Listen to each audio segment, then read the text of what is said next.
Recently I receive this parcel from Instagram from Garden Hub. So मैंने सोचा आप सबके साथ मैं इसे शेयर करती हूँ। Hello everyone, welcome back to another video gardening series part 1। Today I receive this parcel from Garden Hub. तो देखते हैं कौन कौन से सीड्स रिसीव हुई हैं यहाँ पर और इनकी जर्मिनेशन रेट क्या रहती है। किसी भी फ्लावरिंग प्लांट की सीड्स को ग्रो करने के लिए सबसे इंपॉर्टेंट होता है सॉइल मिक्सचर। अगर सॉइल मिक्सचर खराब रहेगा तो एक भी सीड्स ग्रो नहीं करेगी। Oh my god. अरे डरने की ज़रूरत बिल्कुल भी नहीं है। यहाँ पर मैं पूरी डिटेल्स आपके साथ शेयर करूंगी कि मैंने मिट्टी कैसे तैयार की है और सब कुछ बताऊंगी। सबसे पहले सीड्स को आपको शो कर देती हूँ कि मुझे कौन कौन सी सीड्स मिली है, जो कि इस तपती झुलसती गर्मी में पूरी गर्मी को सहने के लिए ये सभी फ्लावरिंग प्लांट्स तैयार रहेंगे। इस कैफ़े वाले भी पता नहीं क्या सोच करके ये डिस्पोजेबल ग्लास बनाए होंगे। मेरे पास सीडलिंग ट्रे था बट दोस्तों वो फट चुका था, इसलिए मैंने यहाँ पर ग्लास का यूज़ किया है। आप चाहें तो डायरेक्ट टू इसे गमले में भी लगा सकते हैं 6 इंच के। तो यहाँ पर मुझे 6 तरीके की सीड्स रिसीव हुई और मैंने 6 ग्लास यहाँ पर मिट्टी से भर करके तैयार कर लिया।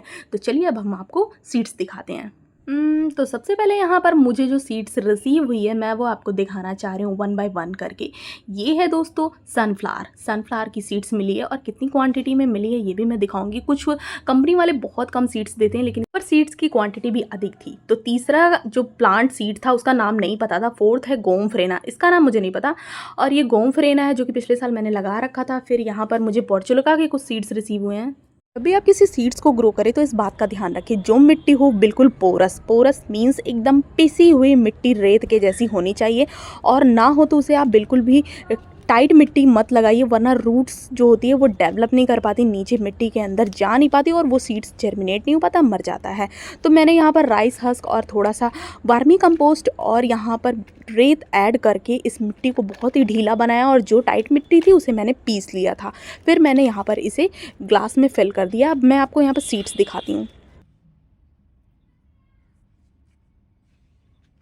तो दोस्तों देख सकते हैं यहाँ पर ये सीड्स कितनी ज़्यादा क्वांटिटी में, 1-2 सीड्स नहीं है, 20 से 25 सीड्स यहाँ पर हमें मिले हैं, जो कि अगर एक नहीं जर्मिनेट करता है तो कोई तो उसमें से जर्मिनेट कर ही जाएगा।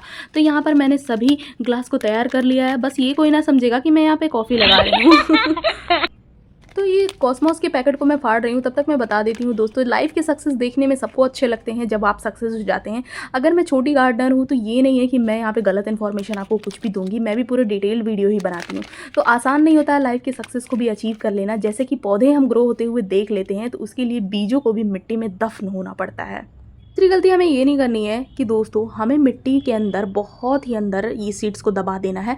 अगर हम बहुत अंदर अंदर तक दबा देंगे तो भी मिट्टी की लेयर के वजह से वो दब करके नीचे ही मर जाएगी सीड्स और वो ग्रो नहीं करेगी। और बीचों बीच हमें सीड्स को रखना है और पानी का ध्यान बहुत ज़्यादा रखना है। अगर हम सीड्स को बीचों बीच नहीं लगाएंगे तो जब हम वाटरिंग करते हैं तो क्या होती है ना, सीड्स पूरी फैलती रहती है। हमें कभी भी ऐसे प्रेशर से पानी नहीं देना है, जग वगैरह मग वगैरह से बहुत लोग देते हैं, उससे भी पानी नहीं देना है। तो यहाँ पर मैं फिर लगाने वाली हूँ दोस्तों ये सीड्स, आप देख सकते हैं।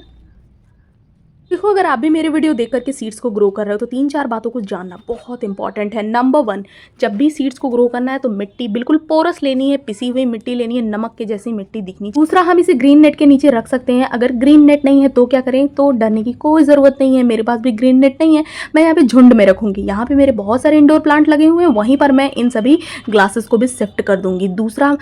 तीसरी बात, यहाँ पर मिट्टी को बहुत ज़्यादा अंदर नहीं दबाना है कि बहुत दबा दिया, वरना सीड्स ग्रो ही नहीं कर पाएंगे और उसी में सड़ जाएंगी। और मिट्टी की लेयर जो है हल्की लगानी है और पानी का ध्यान सबसे अधिक रखना है। आपको किसी झोंके से पानी नहीं देना है। जैसे सीड्स ग्रो हो रही हो तो बहुत ज़्यादा बेबी प्लांट्स होते हैं, नन्हे नन्हे पौधे टूटने के चांसेस रहते हैं। अगर आपके पास पानी देने के लिए स्प्रे बॉटल नहीं है तो इस तरीके से DIY आप स्प्रे बॉटल जुगाड़ कर सकते हैं। तो फाइनली दोस्तों मैं इन्हें हटा रही हूँ। हमारे पास इतना जगह नहीं होता है दोस्तों, क्योंकि हर गार्डनर की एक ही प्रॉब्लम है, लैक ऑफ स्पेस। कितना भी बड़ा गार्डनर हो, कितनी भी बड़ी जगह हो, एक दिन वो जगह छोटी पड़ ही जाती है। अगर ऐसा आपको भी महसूस होता है तो मुझे अपनी ओपिनियंस कमेंट में बताना। ये सभी कोलियस के प्लांट्स को मैं यहाँ से हटा रही हूँ। एक थर्माकोल की ऐसी वेस्ट मटेरियल थी तो मैंने यहाँ पर रख दिया था। थोड़ी हाइट पर पौधे रहेंगे तो चूहे वगैरह के खाने का भी डर नहीं रहता है। तो यहाँ पर मैं इन सभी को शिफ्ट कर दे रही हूँ और यहाँ बहुत सारे झुंड में पौधे हैं और बगल में मैं लीफ कंपोस्टिंग तैयार कर रही हूँ। बहुत सारी लीव्स इकट्ठा हो गई थी। अगर आप इसके रिगार्डिंग भी वीडियो चाहते तो कमेंट में ज़रूर बताना। तो यहाँ पर सब कुछ शिफ्ट कर दूँगी और इसे स्प्रे बॉटल से मैं पानी दूँगी। बिल्कुल भी हमें ध्यान रखना है पानी देने का, ओवर वाटरिंग नहीं करना है कि सीड्स हमारी सड़ गल के ख़त्म हो जाए। दोस्तों ये है इस वीडियो का पार्ट 1। पार्ट 2 देखने के लिए मेरे चैनल को आपको सब्सक्राइब करना पड़ेगा, जिससे एक हफ्ते के बाद मैं इसका पार्ट 2 अपलोड करूँगी, ऑनेस्ट रिव्यू शेयर करूँगी। Happy gardening.